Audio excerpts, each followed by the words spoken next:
बृहदारण्यक उपनिषद चौथा अध्याय चौथा ब्राह्मण। शब्दों के पीछे जो व्यक्ति दौड़ता है, अर्थ को छोड़ करके, क्रिया को छोड़ करके, व्यवहार को छोड़ करके केवल शब्दों के पीछे दौड़ता है, जो केवल किताबी कीड़ा बन जाता है, केवल शब्दों में खेलता है, वह व्यक्ति हमेशा अपने जीवन को और दूसरों के जीवन को दुखमय बना देता है। स्वयं दुखी, अशांत, अतृप्त, असंतुष्ट, भयभीत, चिंताओं से, समस्याओं से ग्रस्त रहेगा, न केवल शारीरिक रूप से, मानसिक रूप से भी। क्योंकि शब्दों में खेलता है तो शरीर पर ध्यान नहीं देगा, और जिसने शरीर पर ध्यान नहीं दिया तो वो मन पर क्या ध्यान देगा। इसलिए मानसिक रूप से भी रोगी रहेगा, शारीरिक रूप से भी रोगी रहेगा। शब्द उसके पास बतेरे होंगे, बहुत सारे शब्द होंगे, शब्द विद्या तो होगी, बड़ा अच्छा बोल सकता है, बहुत अच्छा लिख सकता है। बोलना, लिखना, दूसरों को उपदेश करना बहुत सरल है, कोई भी कर सकता है। ये एक कला है, एक स्किल है, एक योग्यता है। सीखने से हर कोई किसी भी योग्यता को सीख लेता है। जैसे कोई खेलने में, कोई डांस करने में, कोई गाने में, कोई किसी में, कोई किसी में, ये सब हैं, ये सब अपनी अपनी कलाएं हैं। सब कुशल बन सकते हैं। कुशल तो वो है जो अपने दुखों को दूर करे, कुशल वो है जो अपने शरीर को स्वस्थ रखे, कुशल वो है जो अपनी मानसिकता को अपने हाथ में रखे, कुशल वो है जो अपने आप पर नियंत्रण रख सके। वो है कुशल, वो है वास्तविक योग्यता, जिसके कारण से व्यक्ति दुखी नहीं हो सकता, असंतुष्ट नहीं हो सकता, अतृप्त नहीं हो सकता, उसके जीवन में असंतोष, भय नहीं आ सकता, उसके जीवन में कोई भी उसको रोक टोक करने वाले भी नहीं मिलेंगे, क्योंकि सब ठीक करते हैं। ठीक करने के बाद भी कोई रोक टोक करने वाले हैं तो वो तो रोकेंगे, टोकेंगे। दुनिया में हमेशा अच्छा करते समय भी उनको रोकने वाले होते हैं, जिसको आप कहते हैं टांग खींचने वाले, वो तो होंगे, उसको तो छोड़ दीजिएगा। बाकी ऐसे कोई सज्जन लोग उसको टोकेंगे, रोकेंगे नहीं, क्योंकि अच्छा काम करने वाले, इसलिए वो स्वतंत्र होकर के जिएगा। तो इस दृष्टिकोण से केवल शब्दों के पीछे हमें दौड़ना नहीं है, ये बात समझने योग्य है। आगे बढ़ते हैं। 22वां श्लोक है, सह वै एष महान अजः आत्मा यह अयम विज्ञानमयः प्राणेषु यह एषः अंतर्हृदये आकाशः तस्मिन् शेते। बड़ी अच्छी बात कही जा रही है। सह वै एष, वह ये जो आत्मा है वो कैसा है? महान, महान है। अजह, कभी जन्म नहीं लेता। अजह का अर्थ होता है जन्म नहीं लेता, अजन्मा है, अर्थात जो उत्पन्न नहीं होता है। क्योंकि उत्पन्न वो वस्तु होती है जो पहले नहीं होती है, और आत्मा पहले से ही है, तो उत्पन्न क्या होना उसको? बस केवल शरीर के साथ जुड़ना है, या आप ऐसा भी कह सकते हैं संयोग और वियोग। शरीर के साथ जब संयोग होता है तभी उसको जन्म कहा जाता है। अब जब शरीर के साथ वियोग होता है तो उसी को मृत्यु कहा जाता है, बाकी और कुछ है नहीं है। देखिए, समझ का फेर देखिएगा, जब आदमी कोई बात समझ लेता है ना, कितना आसान होता है। जैसे बरसात में छोटे बच्चे होते हैं, कागज़ के नाव बनाते हैं और जहाँ भी पानी रुका रहता है, चाहे घर में, सड़क पे, बाहर, तो उसमें वो नाव रखते हैं, तो उससे खेलते रहते हैं। कोई सिरफिरा जो है उसको दबा दिया या उसको डुबो दिया, ऐसा किया है, बच्चा रोने लगता है। और कोई समझदार आकर के कोई बात नहीं बच्चा, इससे बढ़िया नाव बना के देता हूँ, फिर खुश हो जाएगा वो।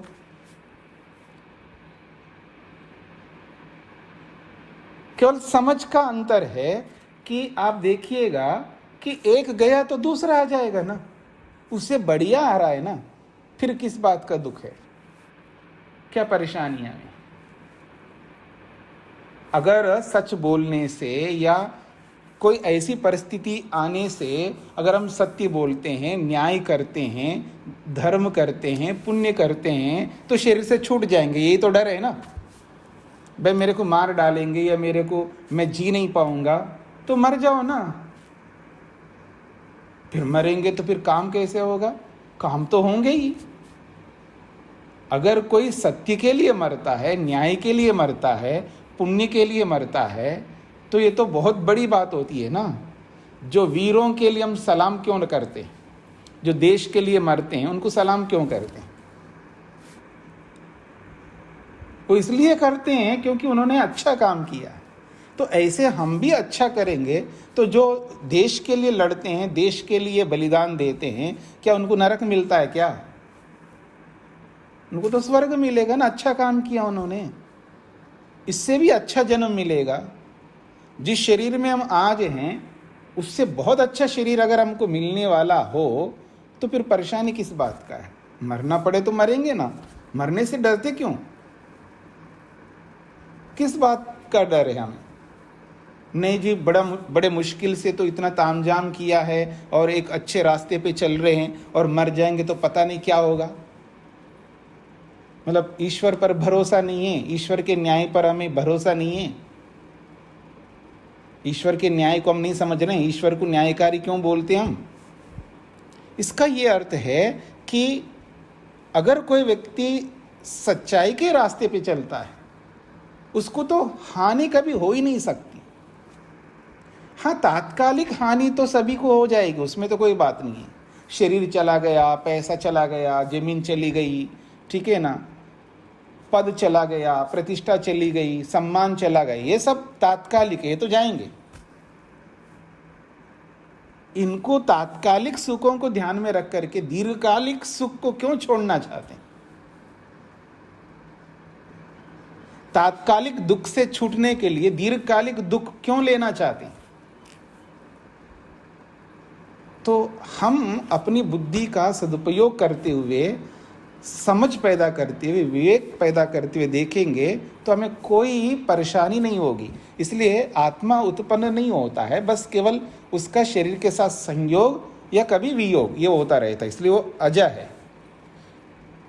यह अयम विज्ञानमय, ये विज्ञान स्वरूप है, अर्थात चेतन स्वरूप है, वो जड़ नहीं है, वो लिविंग बीइंग है, मतलब चेतन है, वो ज्ञान से युक्त है।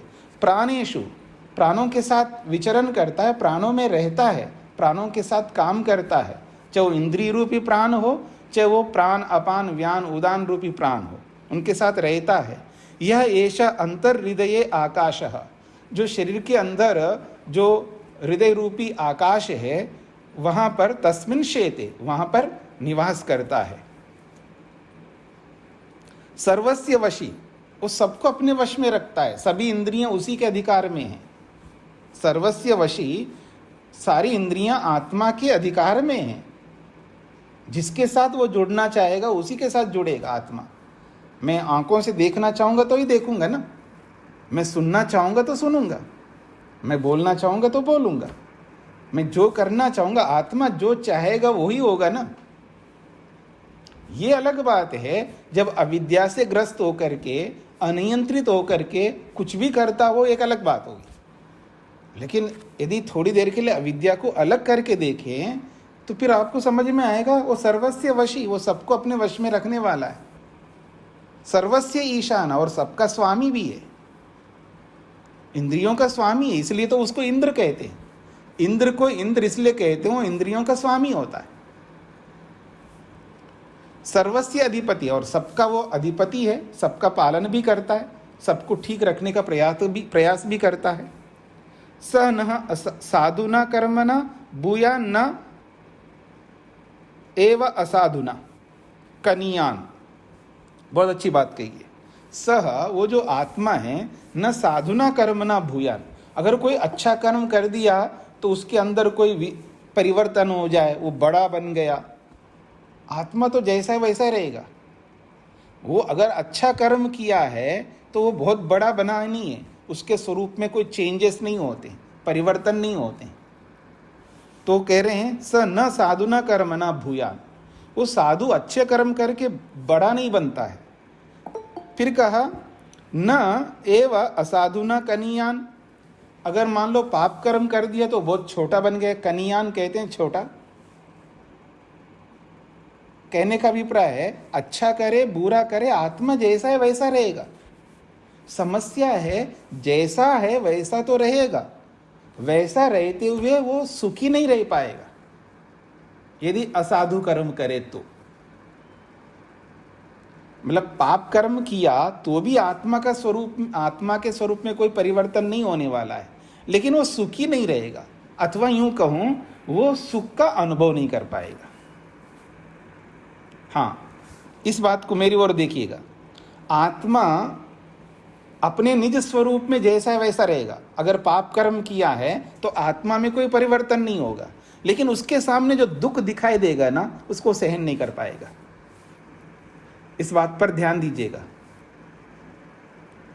क्योंकि दुख हो या सुख हो आत्मा के अंदर प्रवेश तो करेगा नहीं, ये तो आपने पहले से जान लिया।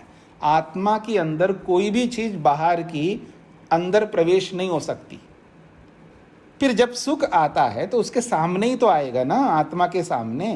अब उस दुख को देख करके वो सहन नहीं कर पाएगा अगर पाप करता है, और उसने पुण्य किया है तो उसके सामने जो भी सुख आएगा उसको देख करके उसको अच्छा लगेगा, अनुकूलता लगेगी।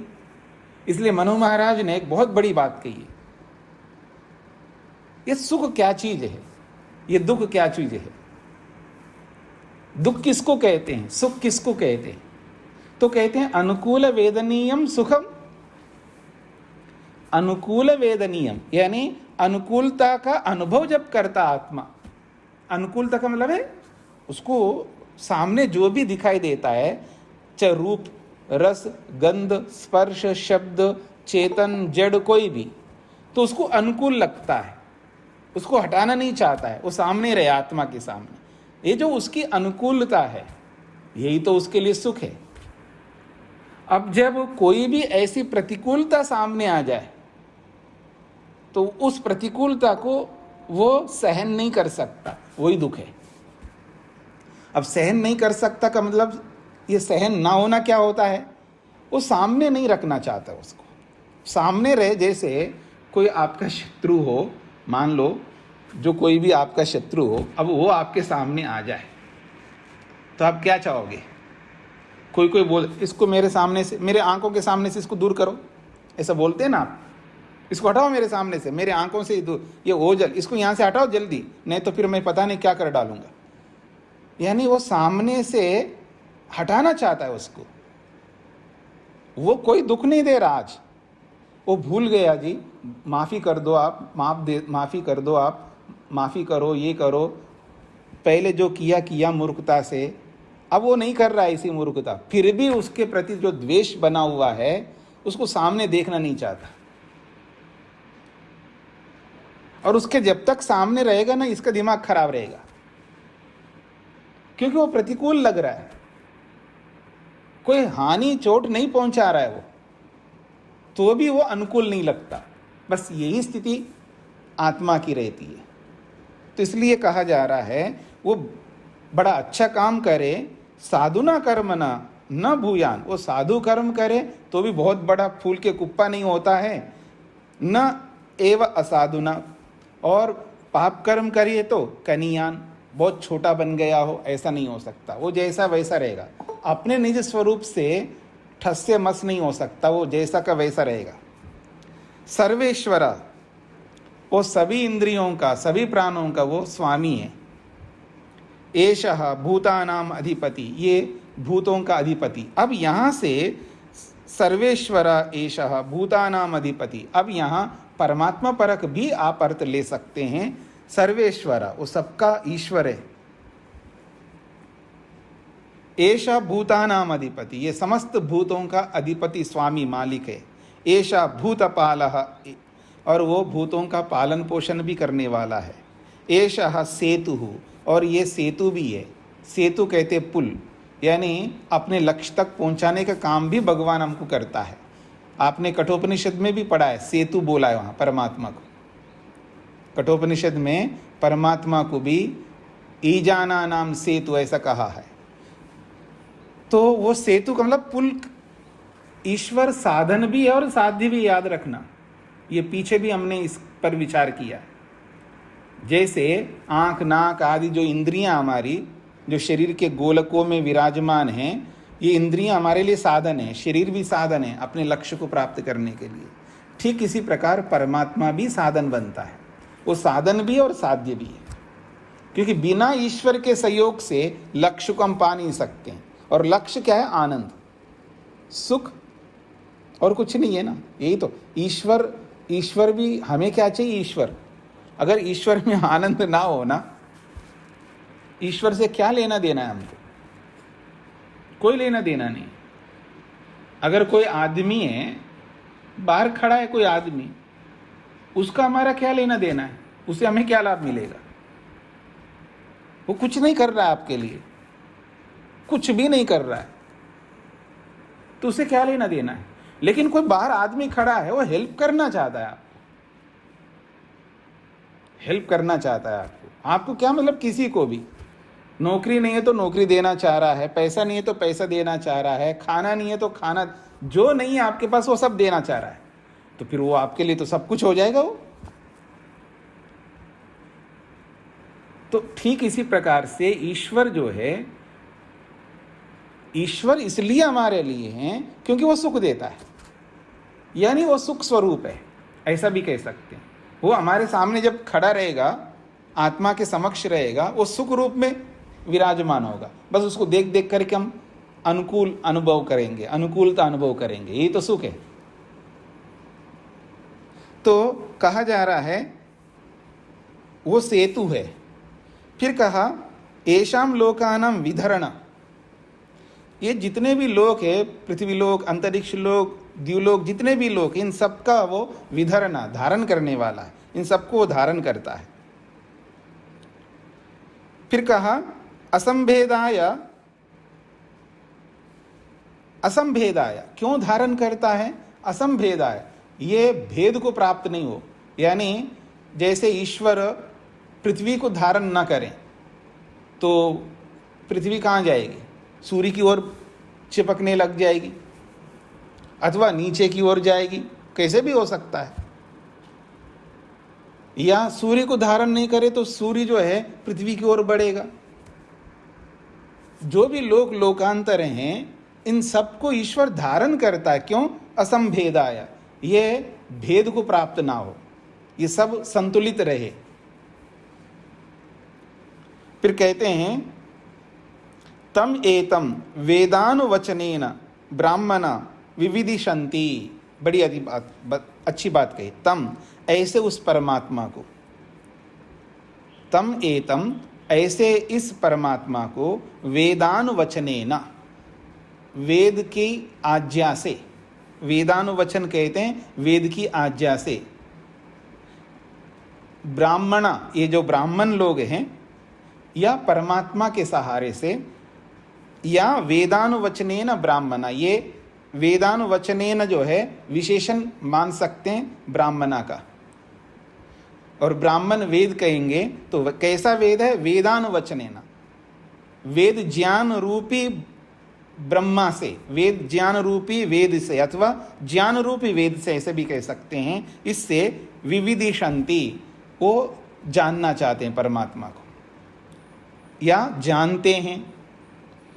तम एतम, उस इस परमात्मा को, वेदानुवचनेन ब्राह्मणा विविदिशन्ति, वेद रूपी आज्ञा के माध्यम से या वेद रूपी आज्ञा रूपी ब्राह्मण के माध्यम से, ईश्वर के माध्यम से, ईश्वर के सहयोग से विविदिशंति, उसको जानते हैं, प्राप्त करते हैं।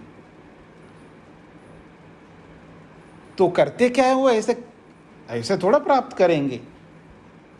कैसे प्राप्त करेंगे? यज्ञ है ना, यज्ञ करके प्राप्त करेंगे। अलग अलग यज्ञ हैं, नित्य यज्ञ भी है और नैमित्तिक यज्ञ भी है। दानेन, दान से प्राप्त करेंगे। तपसा, तपस्या से प्राप्त करेंगे। अनाशकेन, उपवास आदि करके भी प्राप्त करेंगे। ये उपवास बहुत उपवास का मतलब होता है व्रत। हाँ, याद रखना, उपवास शब्द का अर्थ भूखा रहना नहीं है। भूखा रहना भी है किसी न किसी प्रसंग में, लेकिन वास्तव में ये जो उपवास जो होता है ये व्रत को कहते हैं। तो व्रत, अलग अलग व्रत लेकर के, व्रतों के माध्यम से, दान के माध्यम से, तपस्या के माध्यम से, यज्ञ के माध्यम से वो विविदिशंति, उस परमात्मा को प्राप्त करते हैं। एतमेव विदित्वा मुनिर्भवति, और इसी परमात्मा को जान करके व्यक्ति मुनि बन जाता है। मुनि का मतलब होता है मौन हो जाता है। अब ये मौन का अर्थ क्या है? अभी थोड़ा, वैसे अनेक बार बता दिया मौन का मतलब है रूप, रस, गंध, स्पर्श, शब्द, ये जो विषय है ना, इनको भोग भोग करके आदमी मौन हो जाता है। समझने का प्रयत्न करना। बोल बोल करके व्यक्ति मौन हो जाता है, देख देख करके मौन हो जाता है। अब देखना नहीं चाहता है, अब भोगना नहीं चाहता है। यही मौन होना है, यही मुनिपन है। मुनिपन का एक बहुत विशिष्ट अर्थ आपके सामने मैं ला रहा हूं। मौनी का मतलब क्या है? मुनि का मतलब क्या है? केवल पीले कपड़े पहन करके वानप्रस्थी हो गए तो मुनि हो गए जी, या लाल कपड़े पहन करके मुनि हो गया हो, ऐसा नहीं है। सन्यासी को भी मुनि कहते हैं और वानप्रस्थी को भी मुनि कहते हैं। इसलिए अभी आप आगे पढ़ेंगे ना वेदांत दर्शन, उसके जो लेखक है वो ब्रह्म मुनि है, उनका नाम है ब्रह्म मुनि, वो सन्यासी थे। तो मुनि बहुत विशिष्ट शब्द है। तो वो मौनी मुनि बन जाता है, इसलिए कह रहे हैं तम एव विदित्वा मुनिर्भवति, उसको जान करके वो मुनि बन जाता है। और मुनि बनना अपने आप में सौभाग्य है। ऐसे हर व्यक्ति के जीवन में ऐसा सौभाग्य नहीं मिलता है।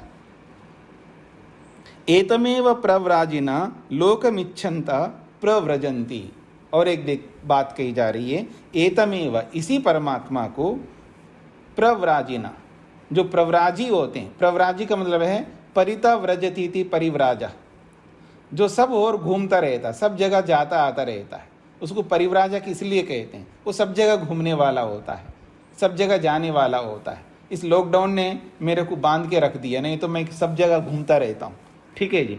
तो मैं एक जगह ठिका नहीं रहता हूँ। ये 25 साल में ये पहला ऐसा अवसर है लगातार एक जगह बैठा हूँ मैं, नहीं तो मैं घूमता ही रहता हूँ। तो कहने का अभिप्राय है कि तमेव, उसी को जान करके, प्रव्राजिनः, ये जो सन्यासी होते हैं, लोकम इच्छन्ता, लोक को चाहने के लिए, ब्रह्मलोक को चाहने के लिए वो प्रव्रजंती, वो सन्यास लेते हैं और घूमते रहते हैं, लोक कल्याण करते रहते हैं। एतद् ह स्म वा एतत् पूर्वे विद्वांसः प्रजां न कामयन्ते। बड़ी अच्छी बात कही जा रही है, यहाँ से थोड़ा सूक्ष्मता से समझने का प्रयत्न करेंगे। एतद् ह स्म, एतद् ह स्म, एतद्, इस परमात्मा को, ह निश्चित रूप से जानने के लिए, पूर्वे विद्वांसा, पहले वाले जो विद्वान होते थे, हमारे से जो भी पूर्व के विद्वान हैं, वो क्या करते थे? प्रजाम न कामयन्ते, वो प्रजा की कामना नहीं करते थे, अर्थात गृहस्थ में नहीं जाते। किम प्रजया करिष्यामः, गृहस्थ में जाकर के संतानोत्पत्ति करके करेंगे क्या हम लोग? येषां नो अयम आत्मा अयम लोक इति, जिससे यह परमात्मा मिलने वाला है न ये ब्रह्मलोक मिलने वाला है। ना जहाँ ब्रह्मलोक नहीं मिलेगा ना ये आत्मा मिलेगा, ऐसे जगह पर हम क्यों जाएं? इसलिए वो प्रजा की कामना नहीं करते थे, अर्थात वो गृहस्थ में नहीं जाते थे। अब ये जो बात कही जा रही है ये सबके साथ आप लागू नहीं कर सकते और इसको गलत नहीं ठहरा सकते। विशेषकर इसको गलत कौन ठहराएगा? गृहस्थी। इस बात को समझ, ऐसे तो भी सारे सन्यासी बन जाएंगे तो फिर संसार को कौन चलाएगा?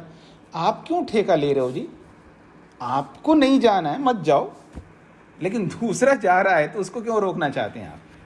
मेरी बात को थोड़ा समझने का, थोड़ा सर्वांगीण दृष्टिकोण से ओपन माइंडेड होकर के चलिएगा। आदमी हमेशा स्वार्थ को ध्यान में रख करके स्टेटमेंट देने लगता है।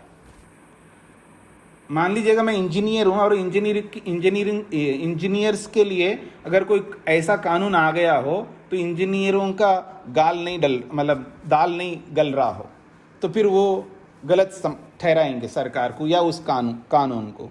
अथवा जैसे व्यापारियों के लिए कोई कानून बन गए तो व्यापारी लोग गलत ठहराएंगे उसको, या अध्यापक टीचर्स जो होते हैं उनके लिए कोई कानून आ गए तो वो लोग उनको गलत ठहराएंगे। अर्थात हमेशा आदमी जो है अपने अपने स्वार्थ को ध्यान में रख करके चलता रहता है। उस सर्वांगीण दृष्टिकोण से पूरे देश को, पूरी जनता को ध्यान में रख करके चलता जो नहीं है ना, वो हमेशा मार खाएगा। अब पूरी दुनिया को सामने रख करके, पूरे देश को सामने रख करके सोचिएगा, संकुचित दिमाग को रख करके नहीं सोचिएगा। आप ये चाहते हैं कि सन्यासी ना हो दुनिया में? होने चाहिए। क्या आप ये चाहते हैं कि गृहस्थी ना हो दुनिया में? चाहिए ना। जिसको गृहस्थ में जाना है वो गृहस्थ में जाए, लेकिन जिसको सन्यास में जाना है उसको मत रोको। जैसे मैं एक सन्यासी हूं, मैं कभी भी किसी को गृहस्थ में जाने वालों को ना रोका हूं ना रोकूंगा। स्वयं व्यक्ति की इच्छा है। हाँ, ये जरूर बताता हूं, यदि उसकी योग्यता नहीं है, गृहस्थ में जाने की भी योग्यता नहीं है, सन्यास में जाने की भी योग्यता नहीं है, तो उसको जरूर ये रोक करके बोलता हूं, पहले समझ लो,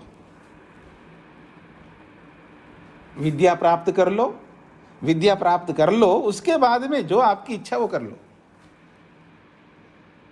इस तरह तो हम रोकते हैं। जिसने विद्या प्राप्त नहीं किया है और वो सन्यास लेना चाहता है, बिल्कुल मैं रोकता हूँ।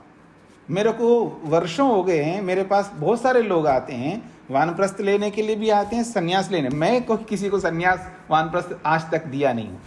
पता नहीं कोई ऐसा मिलेगा तो जरूर दूंगा। वो विद्या तो पढ़े, शास्त्र तो पढ़े, विद्या प्राप्त करे तो फिर कुछ करे। तो कहने का अभिप्राय ये है कि कुछ भी बनना हो तो वो वही बन पाएगा ना जो उसको समझ लेगा। बिना समझे क्यों बने?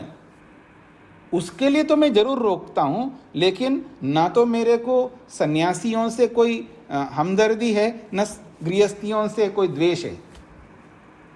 यथार्थता के लिए हमको जीना है सभी को, चाहे वो गृहस्थी हो, चाहे वानप्रस्थी हो, सन्यासी हो, चाहे ब्रह्मचारी हो, सब चाहिए हमको। पर योग्यता को देख करके, अपनी स्थिति को देख करके, अपनी विद्या को देख करके हमको चलना होता है। हर किसी को आप रोक नहीं सकते, हर किसी को गलत ठहरा नहीं सकते। हमको सर्वांगीण दृष्टिकोण से चलना है। तो यहाँ उद्देश्य क्या है कि अगर भगवान को मेरे को पाना है, मेरे में बहुत जल्दी है, तो मेरे को जल्दी भगवान को पाना है तो क्या करूं? और एक कहता मेरे को जल्दी नहीं पाना है, तो उसको क्या करना चाहिए? हर प्रकार का आदमी होता है। भाई मेरे को अभी टिकट चाहिए, करने लगे तो सब सीटें फुल है जी। नहीं, मेरे को तत्काल चाहिए, तो तत्काल के लिए मेहनत करना पड़ेगा आपको। मैं जी तत्काल नहीं जा सकता, मैं देर से जा सकता हूं, तो और जब तक जाऊंगा नहीं तब तक करूंगा क्या? भाई मेरे को देर से जाना है, ठीक है, 1 महीने के बाद जाना है जी मेरे को, ये 3 महीने के बाद जाना है, तो 3 महीने क्या करूं? उसके लिए तो कुछ तो होना चाहिए ना, खाली निठल्ला थोड़ा रहना है मेरे को। इसलिए तो ये सब आश्रम व्यवस्था है, इसलिए वर्ण व्यवस्था है। इसलिए ये सारी व्यवस्थाएं भगवान ने ऐसे आंख मीच करके नहीं बनाई है, ये मैंने आपने थोड़ा बनाई है सब। ये सारी व्यवस्थाएं तो परमात्मा ने की है, तो परमात्मा को दोषी ठहरा नहीं सकते हम लोग। वो तो सर्वज्ञ हैं, उसके अंदर कोई अविद्या नहीं है, वो गलत काम करता नहीं है, वो न्यायकारी है। तो गृहस्थ भी परमात्मा ने बनाया, वानप्रस्थ भी परमात्मा ने बनाया, सन्यासी भी परमात्मा ने बनाया। तो जिसकी जैसी योग्यता होगी वो वैसे ही तो बात करेगा, उसको आप रोक नहीं सकते। इस बात को दिमाग में रख करके इस पंक्ति का अर्थ समझने का प्रयत्न करिएगा। तो वो कहते हैं, क्या कहता है, एतद स्म वा एतद पूर्वे विद्वांसा, जो पहले के विद्वान थे वो कहते हैं प्रजाम न कामयन्ते, वो प्रजा की कामना नहीं करते, संतान की कामना नहीं करते, अर्थात गृहस्थ में जाना नहीं चाहते। किम प्रजया करिष्याम, प्रजा उत्पन्न करके हम करेंगे क्या। ये शाम न अयम आत्मा, जिनसे ना आत्मा मिलने वाला है, ना अयम लोका, ये ना ब्रह्मलोक मिलने वाला है। ते स्म पुत्रेशनायाश्च वित्तेशनायाश्च लोकेशनायाश्च व्युत्थाय अथ भिक्षाचर्यम चरन्ति। बहुत बड़ी बात कही जा रही है। तो कहते ते स्म, निश्चित रूप से वो लोग, पुत्रेशनायाः च, वो पुत्रेशना से ऊपर उठना चाहते हैं, उनको पुत्रेशना नहीं चाहिए, यानी और उनको गृहस्थ में जाना नहीं है। पुत्रेशनायाः च वित्तेशनाया च, जिनको वित्त का मतलब धन भी नहीं चाहिए, अपने लिए नहीं चाहिए। हाँ, ये याद रखना, दूसरों के लिए तो चाहिए उनको पैसा। इसलिए याज्ञवल्क्य को देखिएगा कितना था उनके पास में, वो किसके लिए था, ब्रह्मचारियों के लिए था, विद्यार्थियों के लिए था, अपने लिए नहीं चाहिए उसको। तो इसलिए कहते हैं वित्तेशनाया, क्योंकि अपने लिए चाहिए का मतलब है जैसे व्यक्ति अपने, जैसे गृहस्थी व्यक्ति अपने लिए धन रखता है ना, वो किसके लिए रखता है, स्वयं के लिए रखता, परिवार के लिए, बच्चों के लिए रखता है। ये है वित्तेशना। तो कहते हैं वित्तेशना है, वो वित्तेशना से भी ऊपर उठना चाहता है। और लोकेशनाया च, और लोकेशना से, सम्मान से, प्रतिष्ठा से, नाम से, इनसे भी ऊपर उठना चाहता है। तो कहते हैं ते स्म पुत्रेशनायाः, पुत्रेशना से, वित्तेशनायाः च, वित्तेशना से, ये सब पंचमी विभक्ति है। लोकेशनायाः च, लोकेशना से, व्युत्थाय, ऊपर उठ करके, अथ, फिर क्या करेंगे, भिक्षाचर्यम चरन्ति, वो भिक्षाटन करते हैं। बहुत बड़ी बात है। अगर कोई इस स्टेज पर नहीं आना चाहता है और भगवान को पाना चाहता है, संभव नहीं है, उसको भिक्षुक तो बनना होगा। इस जन्म में बनो या अगले जन्म में बनो, भिक्षुक। भिखारी की बात नहीं कर रहा हूं मैं, हाँ, भिखारी की बात नहीं हो रही है। आपको अनेक बार बता चुका हूं, भिखारी में और भिक्षुक में जमीन आसमान का अंतर होता है। भिखारी निठल्ला आदमी होता है और भिक्षुक जो है अधिकारी व्यक्ति होता है। बस ये सरल शब्दों में ये उत्तर है इसका। तो कहते हैं इन सबसे ऊपर उठ करके वो क्या करते हैं, भिक्षाचर्यम चरन्ति, वो भिक्षाटन करते हैं।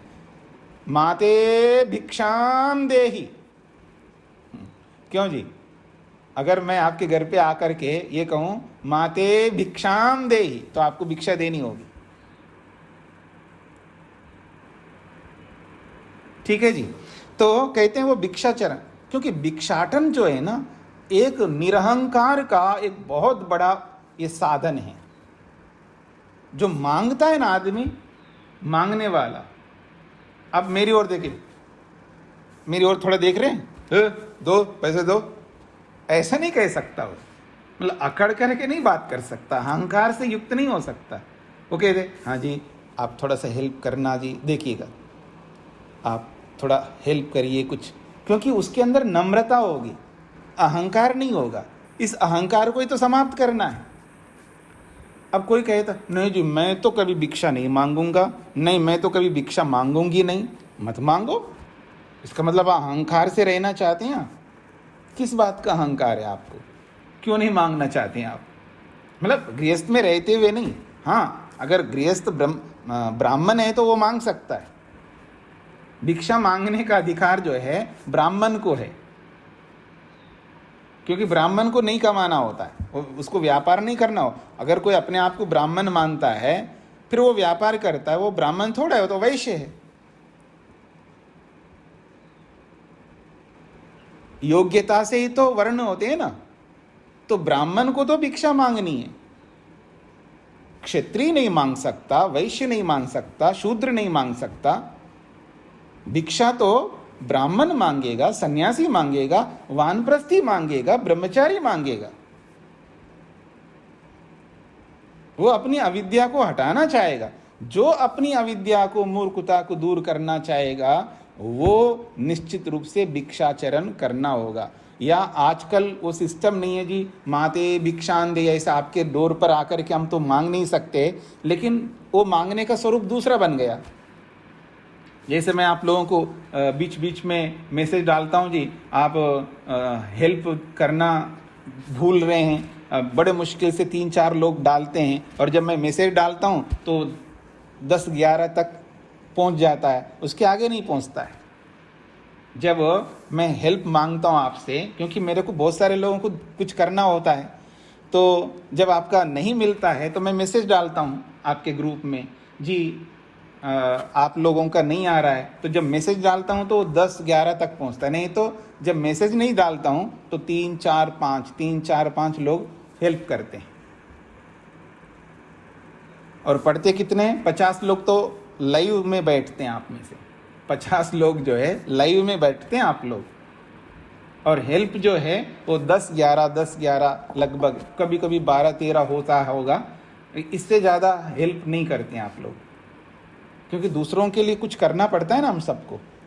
तो कहने का अभिप्राय है, जब आदमी मांगता है तो उसको अविद्या को छोड़ना पड़ेगा। और कभी कई लोग मेरे को ये भी कहते हैं कि आप बार बार अगर ऐसा कहेंगे तो अच्छा नहीं लगेगा लोगों को। अब लोगों को अच्छा बुरा तो कुछ भी लग सकता है जी। मैं कितने बार मांगूं, अब नहीं मांगता, ये भी तो एक अहंकार हो जाएगा ना। मेरी बात को थोड़ा समझने का प्रयत्न करिएगा। अगर मैं आपको कह दूं हाँ जी कुछ हेल्प करिएगा, 1 बार कहूँ, 2 बार कहूँ, 5 बार कहूँ, तो आप में से कोई सोचेगा कि हाँ बाबा जी बार बार मांगता रहता है। ऐसा कोई ना सोचे। ऐसा मान करके अगर मैं नहीं कहूँगा तो ये भी तो एक अहंकार बन जाएगा। जिस अहंकार से ऊपर उठने के लिए हम चलने का प्रयास कर रहे हैं, वापस उस अहंकार में कैसे जाएं? आप हर एंगल से, हर दृष्टि से समझने का प्रयत्न करिएगा। हर दृष्टि से समझने का प्रयत्न करिएगा कि साधु बनना या परिव्राजक बनना या भिक्षुक बनना बहुत बड़ा कठिन है, लेकिन सरल भी बहुत है। मतलब ऐसा नहीं कि बिना योग्यता के भिक्षुक बनना, मैं उस बात के लिए नहीं कह रहा हूँ। मतलब पहले ही बोल दिया, भिक्षुक का मतलब अधिकारी व्यक्ति। अधिकारी कौन होता है? जिसके पास योग्यता होती है।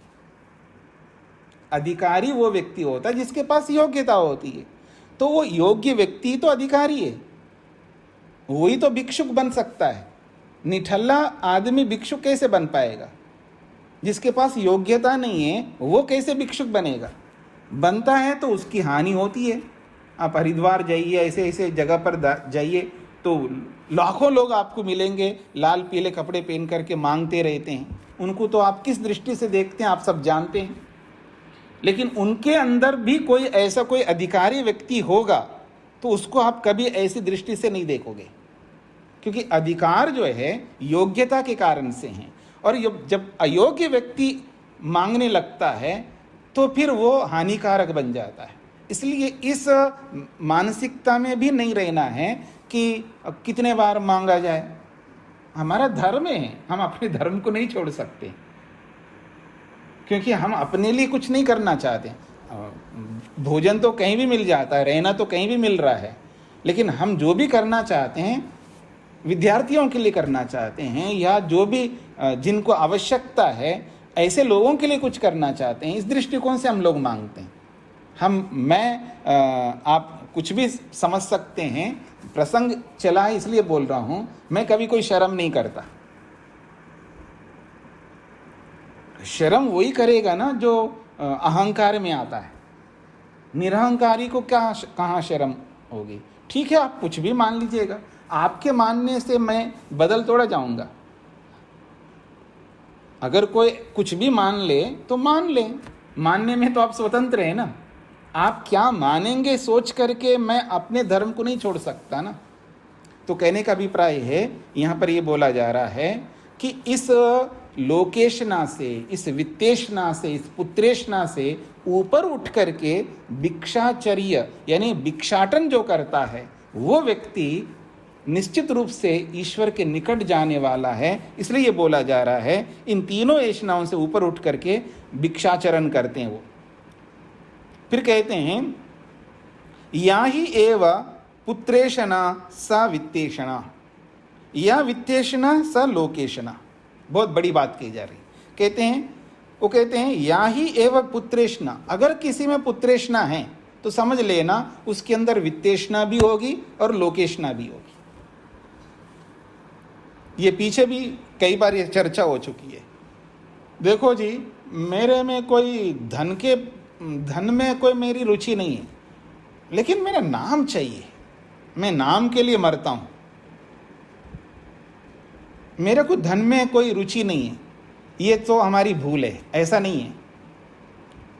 अगर कोई एक ऐशना से युक्त है तो समझ लेना बाकी दोनों ऐशनाओं से युक्त है। हाँ, ये जरूर हो सकता है कम ज्यादा, मात्रा में न्यूनता अधिकता हो सकती है, लेकिन ये नहीं हो सकता है एक ऐशना है तो दूसरी ऐशना ना रहे। एक समय तो एक ही होगी ना। जैसे उदाहरण मैं देता हूं, अगर हम राग करते हैं, बेटे से राग करते हैं, बेटी से करते हैं, या किसी से भी राग करते हैं हम लोग, जिस समय आप राग कर रहे हैं उस समय थोड़ा द्वेष करोगे आप।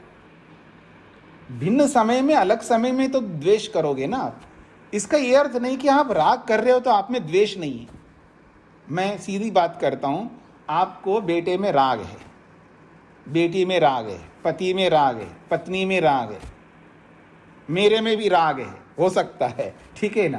तो इसका मतलब है आप बेटे से भी द्वेष करते हैं, बेटी से भी द्वेष करते हैं, पति से भी करते हैं, पत्नी से भी करते हैं, गुरु से भी करते हैं, सबसे द्वेष करेंगे आप।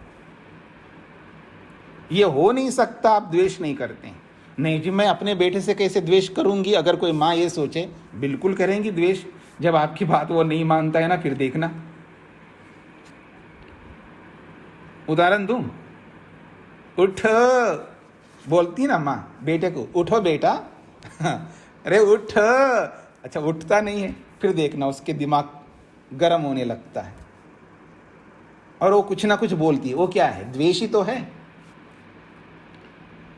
मतलब द्वेष के 81 प्रकार है ना, कोई ना कोई एक द्वेष करेगी। पति से बहुत राग करती है पत्नी, इसका मतलब पति से वो द्वेष नहीं करती है? ऐसा हो ही नहीं सकता। द्वेष तो करेगी। जब वो मानता नहीं है, अपनी बात जब रखती है वो मानता नहीं है, तो द्वेष आएगा। वो किस प्रकार का, किस स्टैंडर्ड का, किस प्रतिशत का द्वेष है वो एक अलग बात है, लेकिन ऐसा नहीं हो सकता है कि द्वेष ना हो। तो एक अगर राग है तो द्वेष भी है, मोह भी है, ईर्ष्या भी है, अहंकार भी है, सारे दोष हैं। वो कम ज्यादा होंगे, भिन्न समय में होंगे। ठीक इसी प्रकार से यहाँ पर ऐशनाओं की बात कही जा रही है। यदि एक ऐशना है तो दूसरी भी होगी, तीसरी भी होगी। तो अब देखिएगा, वो कहते हैं या ही एवा पुत्रेशना, अगर कोई पुत्रेशना है तो स वित्तेशना, वो वित्तेशना के साथ भी जुड़ी है। या वित्तेशना और किसी में वित्तेशना है तो सा लोकेशना, और वो लोकेशना से भी जुड़ा है। इसलिए उभे ही एते ऐशने एव भवता, ये दोनों ही ऐशनाएं रहेंगी यदि एक ऐशना है हमारे में। अगर पुत्रेशना है तो लोकेशना भी होगी, वित्तेशना भी होगी। यदि वित्तेशना है तो लोकेशना भी होगी, पुत्रेशना भी होगी। यदि किसी सन्यासी में यदि लोकेशना है तो उसके अंदर पुत्रेशना भी है और वित्तेशना भी है। अब सन्यासी में पुत्रेशना क्या होगी? वो बच्चा पैदा थोड़ा करना चाहेगा, लेकिन वो जो बोलते हैं ना, चेले चपेटे जो बोलते हैं आप लोग, मतलब मेरे शिष्य प्रशिष्य इतने हैं, ये पुत्रेशना उसकी। देखो जी, मेरे पीछे इतने महकमा है, मेरे पीछे इतने लोग हैं, ये सारी पुत्रेशना है उसकी। ये नहीं हो सकता एक ऐशना से कोई भी जुड़े, जो चाहे वो सन्यासी हो आप सोचे कि सन्यासी में येषणा कैसे होंगी? होंगी, क्योंकि हर व्यक्ति उतनी बड़ी योग्यता का नहीं होता है ना। हर कोई व्यक्ति बहुत ऊंची योग्यता का नहीं होता है। जब ऊंची योग्यता होगी तो उसमें कोई येषणा नहीं होगी। इसलिए जिसमें भी आपको एक भी येषणा दिखाई दे रही है तो समझ लेना उसके अंदर तीनों येषणा है, कम ज्यादा। तो यही कहना चाहते हैं कि उभे ही एते एषणे एव भवता, एक येषणा है तो बाकी दोनों येषणाएं उसके अंदर होंगे। स एषा न इति आत्मा। देखो हे जनक, हे सम्राट, अब इसके आगे और क्या बताऊं मैं आत्मा परमात्मा के बारे में? सब कुछ बता दिया। ये महर्षि याज्ञवल्क्य कह रहे हैं जी। किसको कह रहे हैं? राजा जनक को। हे जनक, स एषा, ये जो आत्मा है बस इतना ही है। आत्मा और परमात्मा के बारे में जितना आपको ब्रह्म ज्ञान चाहिए था, आपको अध्यात्म ज्ञान चाहिए था, आपको विमुक्त होने का मार्ग चाहिए था, वो सब आपको मैंने बता दिया, दर्शा दिया आपको आत्मा क्या है, परमात्मा क्या है। इसलिए कहते हैं स एषा न इति आत्मा, बस इसके आगे और कोई आत्मा नहीं है।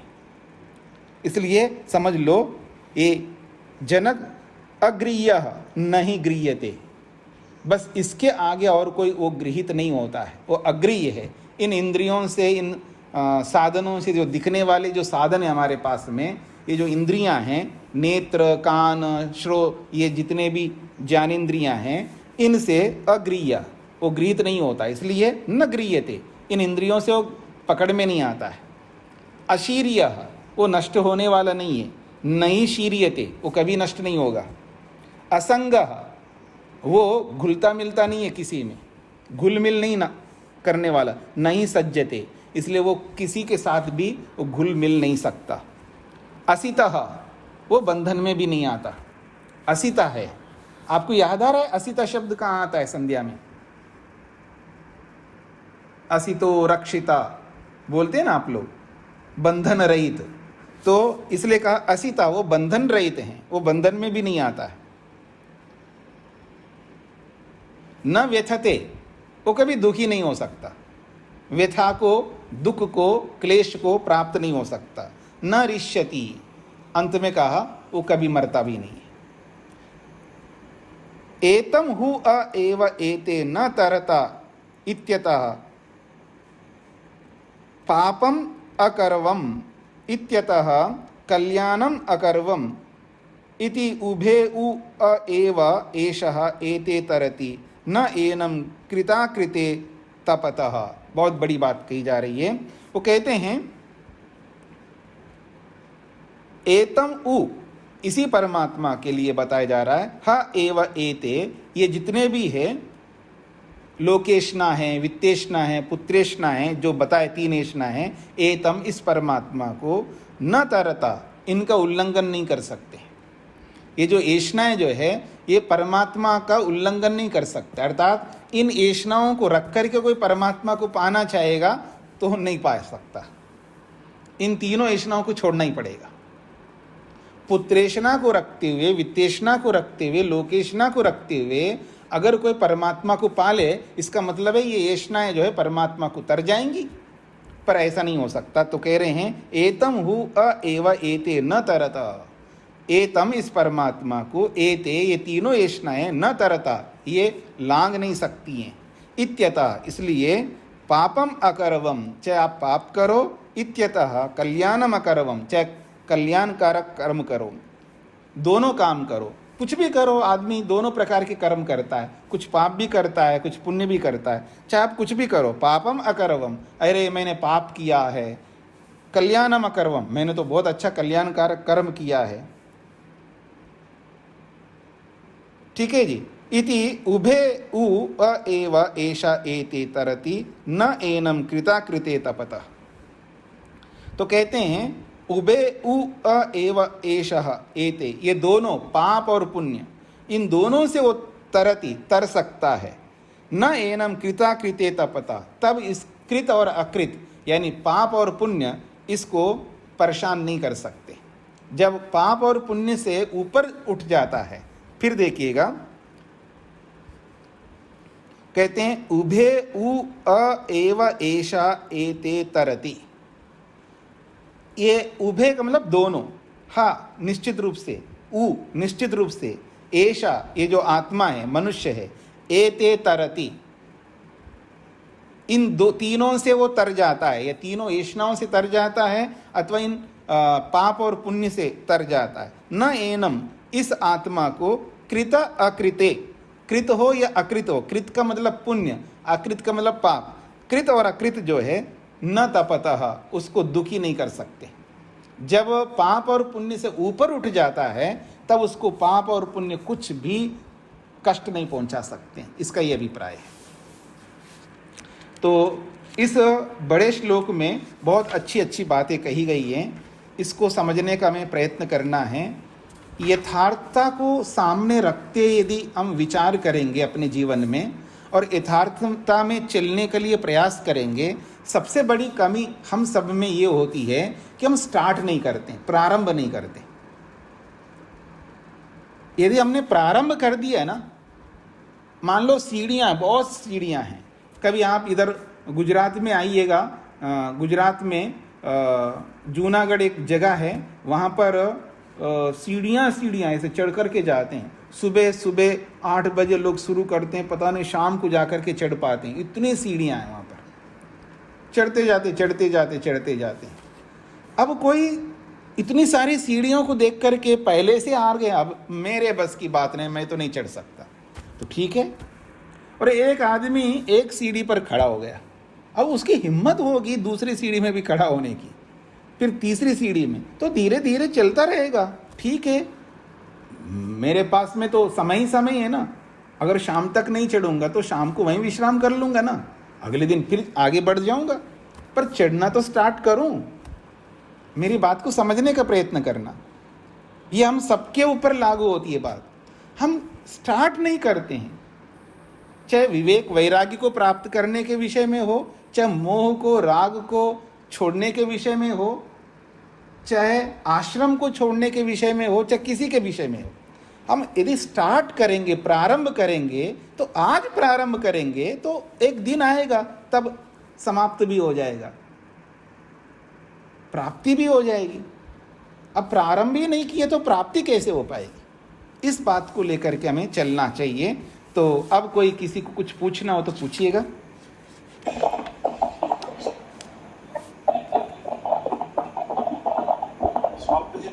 नमस्ते जी।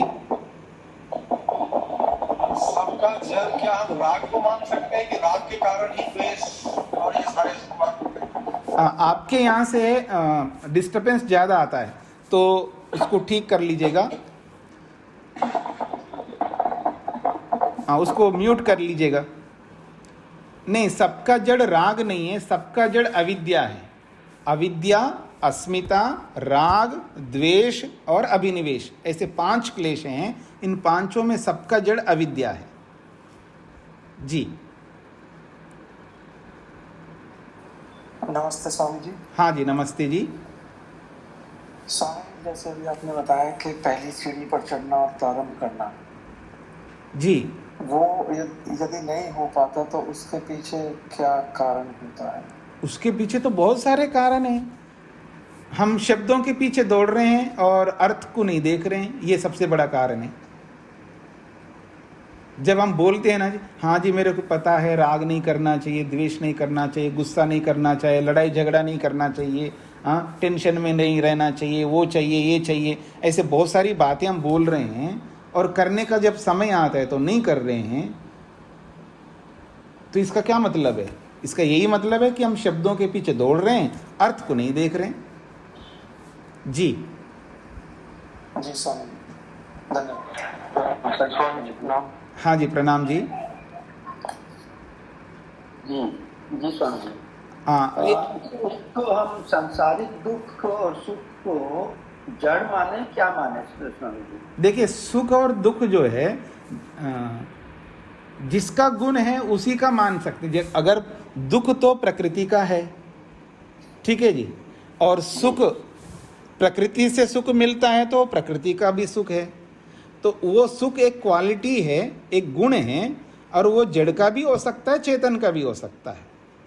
हाँ, सुख के विषय में बोल रहा हूँ। सुख जो है जड़ का भी हो सकता है और चेतन का भी हो सकता है। चेतन का यदि है सुख तो परमात्मा का सुख होगा, और जड़ का सुख है तो प्रकृति का होगा। अब दुख न तो परमात्मा में है न जीवात्मा में है, दुख केवल प्रकृति में है।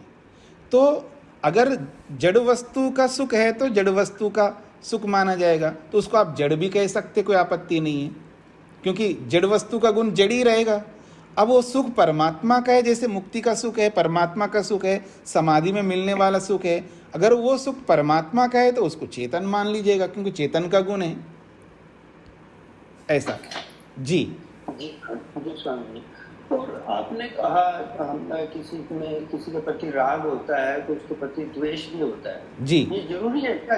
उसी मुझे अपने पुत्र से राग है तो उसके पुत्र के प्रति द्वेष भी होगा?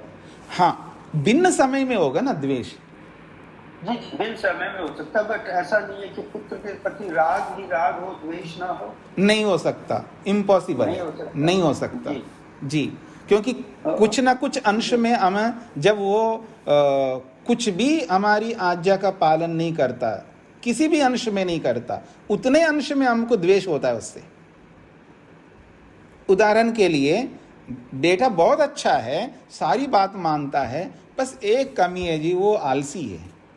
जब वो आलस्य कर रहा होता है, पिता उसको समझा रहा होता है, लेकिन वो अब आदत है, एक एडिक्शन सा हो गया, अब उस एक आदत को वो छोड़ नहीं पा रहा है। और जब भी वो आलस्य का उसकी आलस्य हमारे सामने आता है तो उस समय हम राग थोड़ा करते हैं, उस आलस्य के प्रति, उसके प्रति द्वेष भाव रखते हैं। देख, इसको अकल नहीं है, देखो कैसे पड़ा है, इतना बोलते हैं। ये बोलना भी द्वेष है।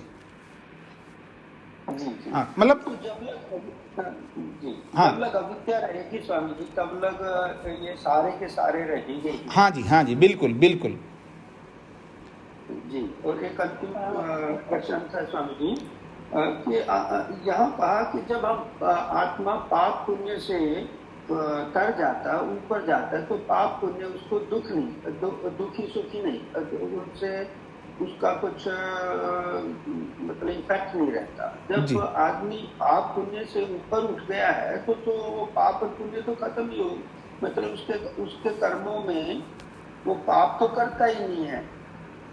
अगर वो ऊपर उठ गया है तो उनका मतलब पाप ही नहीं करेगा। वो मुझे नहीं समझ में आया कि जब आत्मा पाप पुण्य से तर जाता है तो पाप पुण्य उसको दुखी नहीं करते। हाँ, तो इसमें दो बातें हैं। जब मुक्ति में जब जाता है तब तो ये प्रसंग लागू नहीं होगा, लेकिन अभी मुक्ति में गया नहीं हूँ मैं, मुक्ति में नहीं गया हूँ, शरीर में विराजमान हूँ।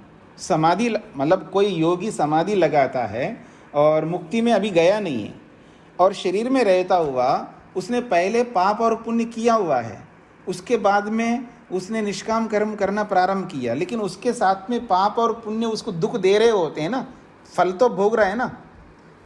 जब तक मुक्ति नहीं होगा तो शरीर तो पहले जन्म का ही, मतलब पूर्व जन्म का फल स्वरूप है, तो शरीर है, तो शरीर के सुख दुख उसको मिल रहे हैं, उसे वो दुखी नहीं होता है, उसे संतप्त नहीं होता है। तो जब तक शरीर में रहेगा तब तक ये अर्थ लागू करना है। मुक्ति में जाएंगे तो ये प्रसंग नहीं आएगा। बिल्कुल आप सही कह रहे हैं जी। धन्यवाद स्वामी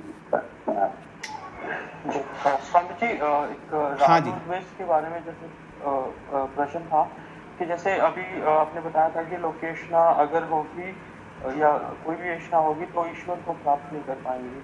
तो स्वामी जी, अब आपने पहले कहा था कि एक बार कहा था क्लास में कि गृहस्थी को ऐशनाएं रखनी चाहिए। हाँ, तो अभी भी बोलता हूँ, ऐशना रखिएगा ना, मना किसने किया?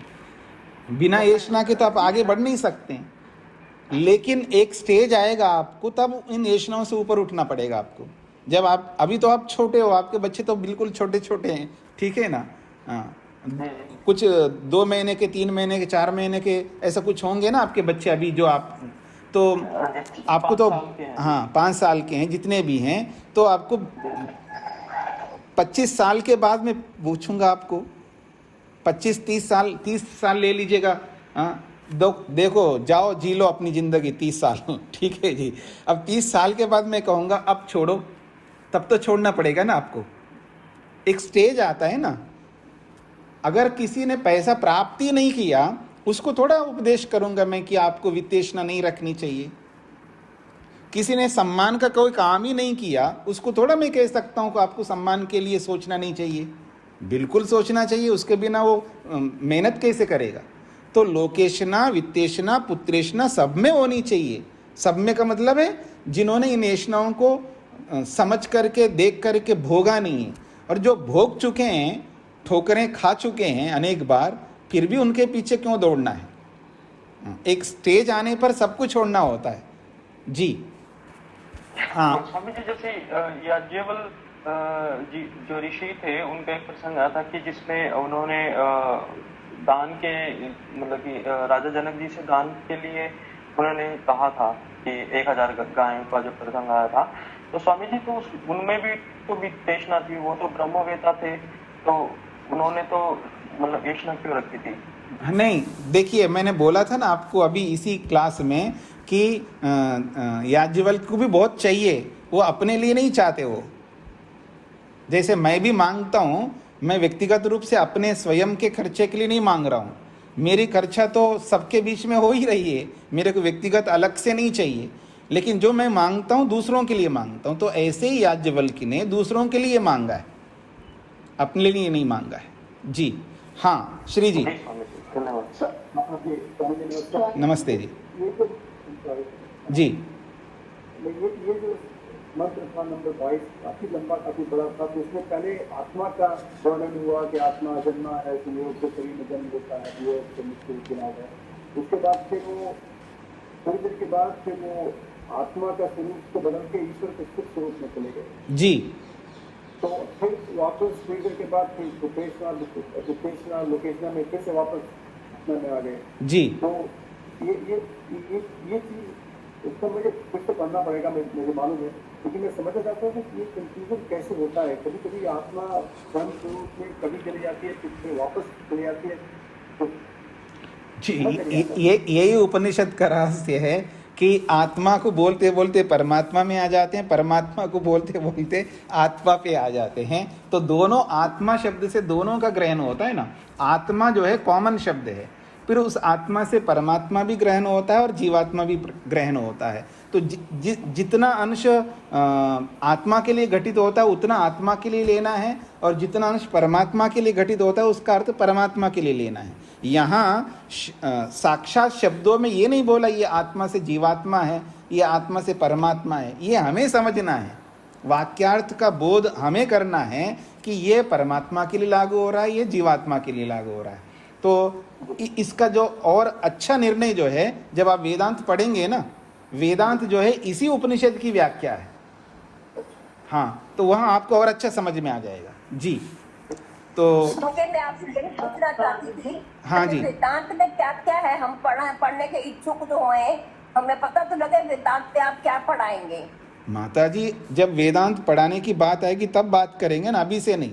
नहीं, अभी बताओगे तभी पुस्तकें खरीदेंगे ना, तो क्यों खरीदेंगे? अच्छा, आप ये चाहते हैं? नहीं, ठीक है, आपको नहीं खरीदना हो तो मत खरीदेगा, मैं मना नहीं करूंगा आपको।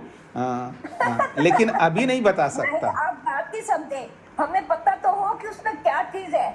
मतलब इस खजाने में क्या रखा है, गुल्लक में क्या मिलेगा? आपको मुझ पर विश्वास नहीं है कि मैं विश्वास है तभी तो आपके लड़ लगे हुए हैं। अगर विश्वास है तो मेरी बात को मान करके खरीद लो। ठीक है जी जी, धन्यवाद। जी जी माता जी। हाँ जी, दीदी मोक्ष मिलेगा? नहीं नहीं, आप मत बोलिएगा, इतना तो उनको भी पता है। जी जी, हाँ, तो इसको यहीं पर विराम देते हैं। नमस्ते। हाँ नमस्ते जी, नमस्ते माता जी। हाँ जी, अभी जो आपने बताया कि जब माता पिता बच्चे को गुस्सा करते हैं तो वो द्वेष होता है जी। मुझे लगता है कि वो द्वेष नहीं, क्रोध है, जो कि बच्चे के प्रति राग है कि वो गलत रास्ते पे ना जाए, तो क्रोध आता है, इसलिए मुझे ऐसा लगता है। तो क्या आप ये मानते हैं कि क्रोध अविद्या नहीं है, वो द्वेष नहीं है? क्रोध क्या चीज है? शब्द द्वेष और ईर्ष्या की तरफ लगता है मुझे। ठीक है, वो द्वेष, शायद मैं गलत हूँ। ठीक है, द्वेष कहिए, ईर्ष्या कहिए, क्या वो द्वेष, क्या वो जो क्रोध जो है, वो क्रोध क्या द्वेष नहीं है? अगर मान करके चलते द्वेष नहीं है वो क्रोध, तो क्या चीज़ है? तो उसको आपको एक्सप्लेन करना पड़ेगा, समझाना पड़ेगा वो क्रोध क्या चीज़ है।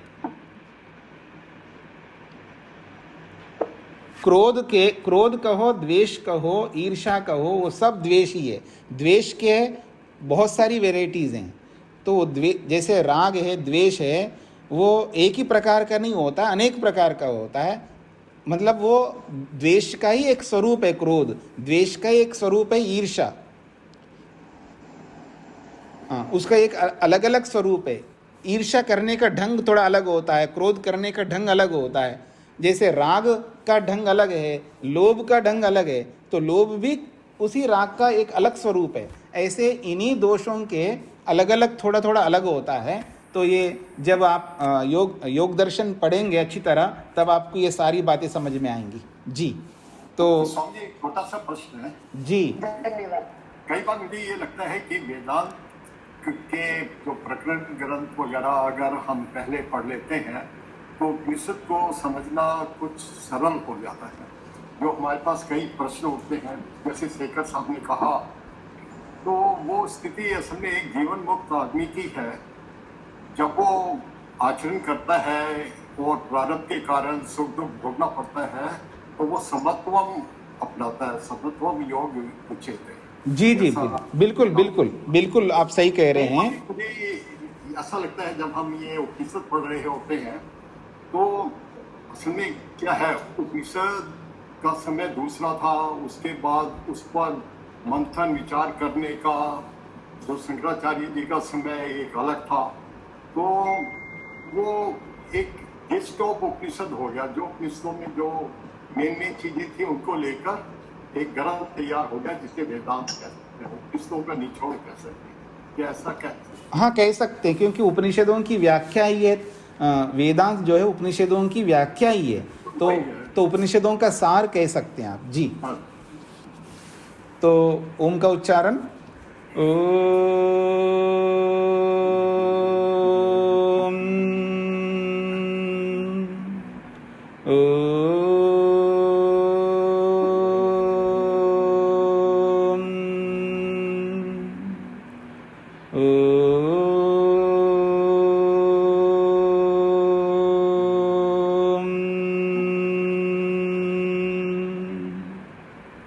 सभी को नमस्ते।